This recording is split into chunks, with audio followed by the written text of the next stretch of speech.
कर्मयोग, काम करते हुए मुक्त रहने की कला। अभिनव एक साधारण युवक था, पर उसके भीतर असाधारण बेचैनी थी। वो हर दिन पूरी मेहनत से काम करता, फिर भी मन में शांति नहीं थी। कभी भविष्य की चिंता, कभी परिणाम का भय और कभी ये सोच, इतनी मेहनत के बाद भी मुझे क्या मिला। उसका जीवन एक दौर बन चुका था। काम करता था पर मन कहीं और होता था। एक दिन अत्यधिक थकान और निराशा के साथ अभिनव अपने गांव लौट आया। वहां एक छोटा सा आश्रम था जहां उसके दादाजी के पुराने मित्र रहते थे, एक शांत, सरल और तेजस्वी संत। अभिनव ने उनसे कहा, मैं कर्म करता हूं फिर भी दुखी हूं, तो फिर लोग कहते क्यों हैं कि कर्म ही मुक्ति का मार्ग है? संत मुस्कुराए और बोले, बेटा, तुम कर्म कर रहे हो पर कर्म योग नहीं। अभिनव चौंका, कर्म और कर्म योग में क्या अंतर है? संत बोले, कर्म तो हर कोई करता है, पर कर्म योग वो करता है जो कर्म को पूजा बना देता है। उन्होंने पास पड़ी एक दीपक की लौ की ओर इशारा किया और कहा, ये दीपक बिना कुछ मांगे अंधकार को दूर करता है। न वो प्रकाश का श्रेय चाहता है, न परिणाम की चिंता करता है, बस अपना धर्म निभाता है। फिर संत ने भगवद गीता का स्मरण किया। भगवद गीता, कर्म योग का आधार, अध्याय 2, श्लोक 47। कर्मण्येवाधिकारस्ते मा फलेषु कदाचन मा कर्म फल हेतुर्भूर्मा ते संगोस्त्व कर्मणि। अर्थ, तुम्हारा अधिकार केवल कर्म करने में है, फल में कभी नहीं।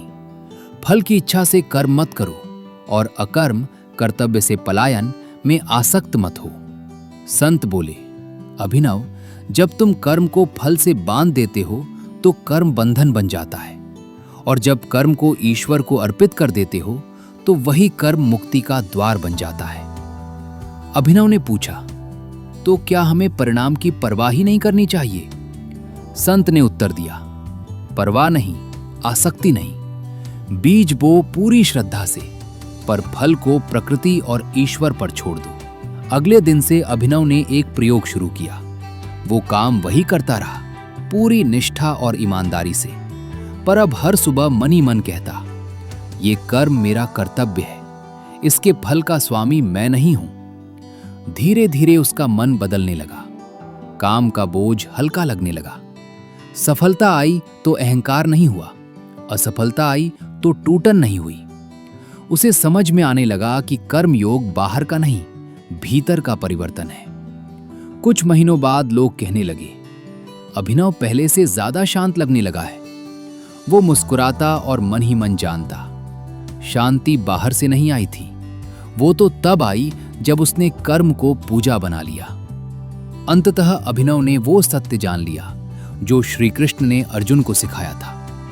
कर्म योग का अर्थ कर्म छोड़ना नहीं है, बल्कि कर्म करते हुए स्वयं को छोड़ देना है। कहानी का सार, कर्म योग जीवन से भागना नहीं सिखाता, कर्म योग जीवन को सही दृष्टि से जीना सिखाता है। जब कर्म अहंकार से मुक्त होता है तभी वो योग बनता है। परिणाम छोड़ने से ही वास्तविक स्वतंत्रता मिलती है।